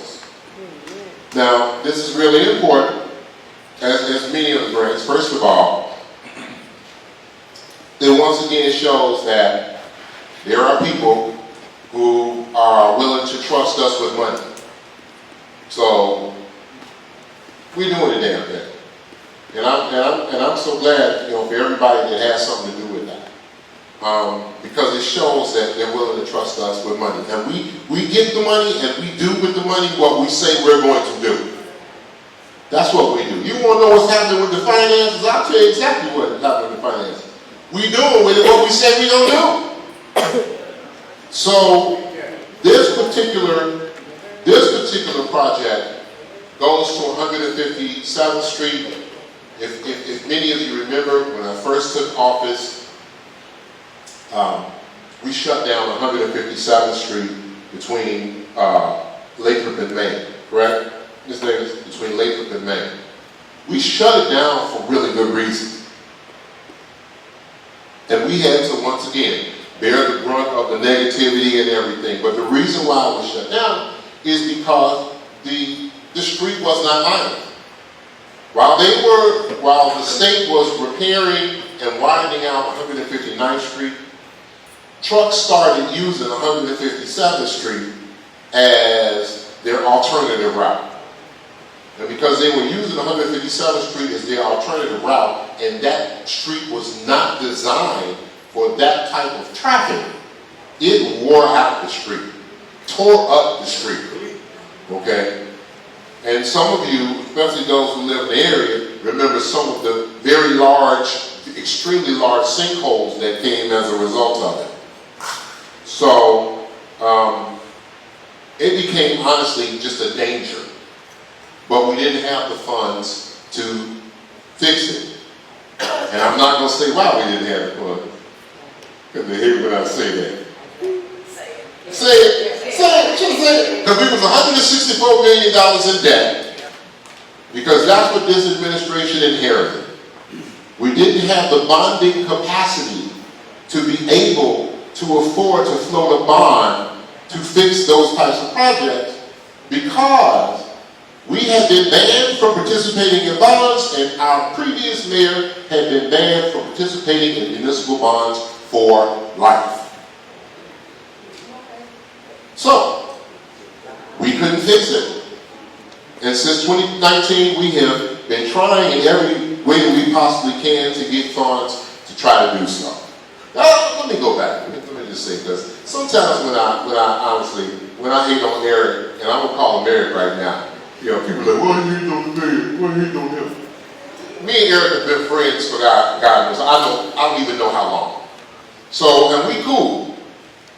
Okay? But at the same time, while we're cool as individuals, I just didn't agree with him as an administrator. Just like some people don't agree with me. So it just is what it is. But we getting this money, and we're gonna use this money to help to make the design to fix this street. So that's another thing that's going on positive in our city, where people from the outside can see it, and they seem to have no problem with it at all. We do need to do some things as far as our audits are concerned, and we are working on our audits, as some of you have articulated in some of your public comment. We do have an auditor that is working on our audits. We have also taken the time to go meet with the state comptroller to make sure, to meet with her team, to make sure that we are on the same page as far as what we're trying to do. The state comptroller's office, at least as far as from what I understood from the meeting, they understand not only the challenges that the city of Harvey face, but also the challenges that other communities face as well, as far as trying to get the audits done, and they're willing to assist in whatever way they possibly can. So we are, once again, we are working on those audits, but we are also proud that we can have a conversation with the state comptroller's office to talk about these issues and figure out additional ways. One of the things that I did say during that meeting,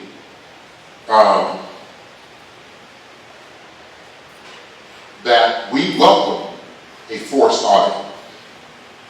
I know some people try to make it seem as if a forced audit is a bad thing.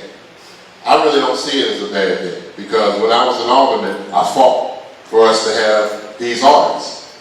So it's not a bad thing to have a forced audit, in my opinion. We need as much help as we can get to try to get those audits done. And if the state comptroller's office is willing to give us that help, well, they're not really giving it to it because we have to pay it later on. Pay it back later on. But if they're willing to provide that assistance that we need to get those audits done, this administration welcomes it. It is not a bad thing. Not at all. So as we move forward with the auditor that we have, our next audits after that, I honestly hope and pray that they say, you know what, this is what we want to do. Of course, that's when they'll say, no, I don't want to do it this time. But, you know, it is what it is. But we're going to continue working with them and continue to build that relationship. Property taxes are property taxes. Every single person in this audience and every person that sounds my voice should be bothered by the fact that your taxes are higher because commercial properties don't pay. Your residential taxes are higher because residential properties don't pay. You don't have all the services that you need to have because residential properties don't pay. Commercial properties, thank you, don't pay. And for those who think we live in a third, fourth, or fifth world country, we live in that way because the commercial properties don't pay. And what's going to happen to you, at least the majority of, if you don't pay your property taxes? You know what happens to you. But nothing happens to them, and they continue to operate day in and day out and make money off of this community without paying their property taxes and thus allowing Harvey to have its fair share. And that's extremely important. So we need to move that property tax collection rate up. We agreed in July of last year that there was not going to be a tax increase. That the city of Harvey was not going to impose a tax increase on your property taxes. And we lived up to that commitment. We sure did. And we didn't raise them. Other taxing bodies chose to do so, but we didn't. Even though we know we need the money, because we don't believe that you should have to continue to carry this burden. But while you don't have to continue to carry this burden, we need you to help put pressure on some of these businesses that aren't paying their commercial taxes. Some of these businesses that aren't paying their sales taxes, because we need it. I remember, anybody remember Joe the Plumber? Joe the Plumber from back during Obama, when Obama was running. And he wanted to know why Obama was going to increase the taxes on the rich, like he was rich. And then to come to find out, he wasn't rich. Why are you fighting for people who ain't fighting for you? People trying to take money out of your pocket, and you continually want to fight for them as if you have something vested in their survival. If they're not, that's what we're going to call it. We got a potluck community. Everybody got to bring something to the table. I need some meatloaf over here. I need some collard greens over there. I need some sweet potatoes or some yams, as some other folks want to call it, depending on where you're from. And I need some of that good dressing and potato salad. Everybody got to bring something to the table. But the commercial properties feel like they don't. And then they feel entitled when we decide to ask for what we owe. They should be ashamed of themselves. And some of these companies are national corporations that do these things in predominantly black communities, but they don't do them in predominantly white communities. They do them in predominantly poor communities, but they don't do it in predominantly affluent communities. They should be ashamed of themselves. And we're going to keep fighting them until you pay what you owe. Now, we have some other great things going on. You know, we have some employees, and I'm going to look at y'all later on, but I just want to give a little shout out and clap to those employees. We have some employees come to this administration with suggestions on how to improve the city and how to improve our revenue collection.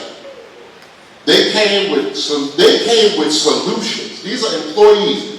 They don't live in the city of Harvey, and they get paid either way. But just because they care so much about the city, they came with suggestions and solutions on how we can do even more and do even better. And some really viable solutions that we are working on right now. I'm not going to let that cat out the bag, but I'm going to just let you know that it's happening, and we should be bringing that to you sometime soon. I talked about the South Major Crime Task Force. I want to also thank Roseland Ceasefire, because Roseland Ceasefire is out there helping the city of Harvey with what it does as far as violence prevention is concerned. And when the most recent events happened, they reached out as well. So I'm so wonderfully appreciative of what they have done in this community and continue to do. And then the last few things is, yes, we had a filming in the city of Harvey. And another one. And it was great. And they were so appreciative in the way in which they were handled by the staff, by police, by public works, by everybody in the city to make their filming possible. Okay?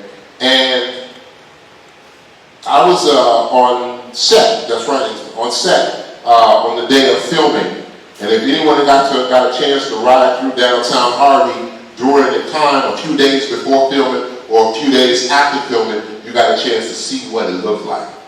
And it was wonderful how they transformed and changed the environment.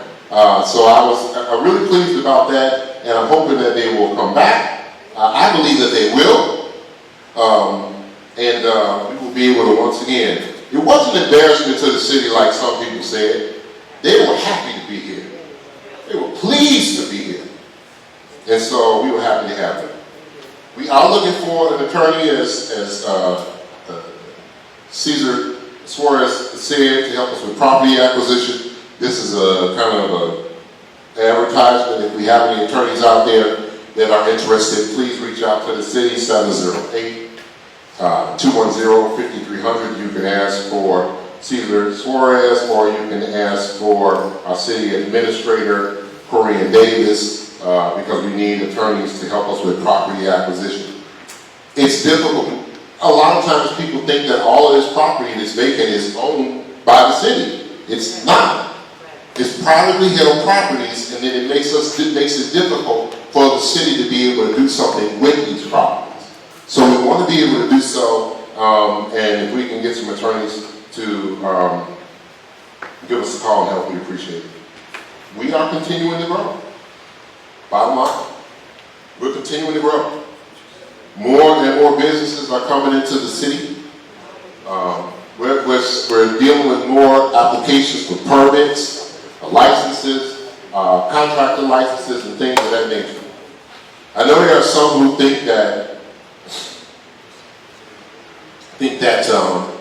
businesses are leaving. You're right. Some of them are. But let me tell you why.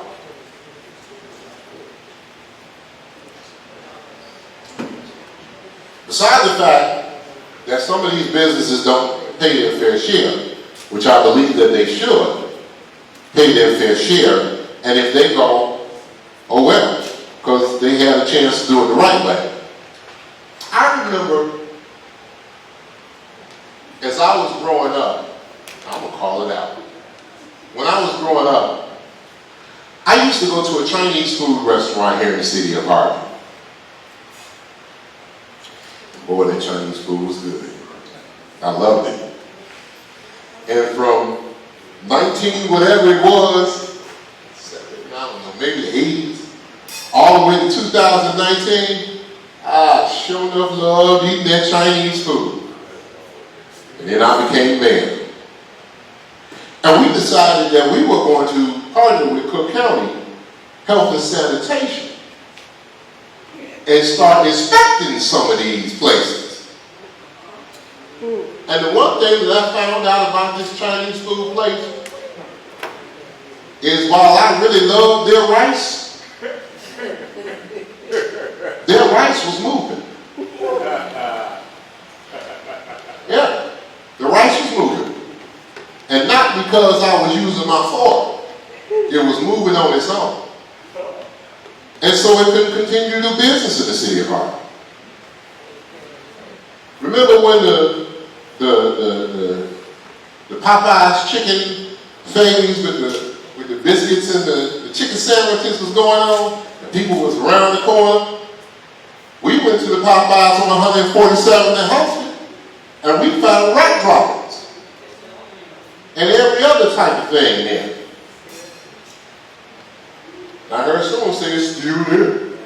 When you stop eating, that's how you fix that. They fix the holes. They fix the holes. They fix the holes. Yeah. Oh, okay. Well, they tried to do some things, but they had not been inspected, and that was one of the things. We had no relationship with the Cook County Department of Health to actually get those inspections done. So as we started doing those inspections, we started finding out some businesses had some problems. And when they had those problems, they had choices. They could fix those problems, which I would have preferred, or they could leave. But some people would still rather eat that moving rice because they want to say that this administration is running businesses well. I don't understand it. It doesn't help anybody. Like I said, when you're saying what you're saying, it don't put nobody's food on nobody's table, clothes on nobody's back, and roofs on nobody's house. All you're doing is styling, profiling, and grandstanding. For what? So folk can eat moving rice. Because that's what you obviously want them to do. We are moving forward We are growing. We are expanding. And it's the only sad part that I see about it, but it usually is what happens, is that you can't see it because you're in it. But people from the outside, like Cook County, like the state of Illinois, like the federal government, they see. And they see exactly what we're doing. So once again, I'm proud to represent this city. I'm proud that I have the council the way that it is. And I know that we can do better, and that we will. So, thank you so much for your time. I appreciate you.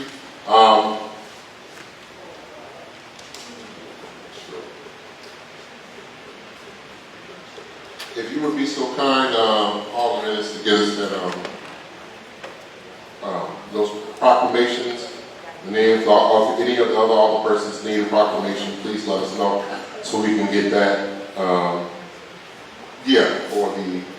For those who are deceased. And other than that, if there is nothing else for the good of the order, the chair will entertain a motion to adjourn. I make the motion. Second. There's a motion by the first and a second by the sixth. All in favor signify by saying aye. Aye. Those opposed? Hearing none, motion carried. It is 9:09. Thank you, God bless you, and have a wonderful, outstanding, splendiferous, vainglorious week.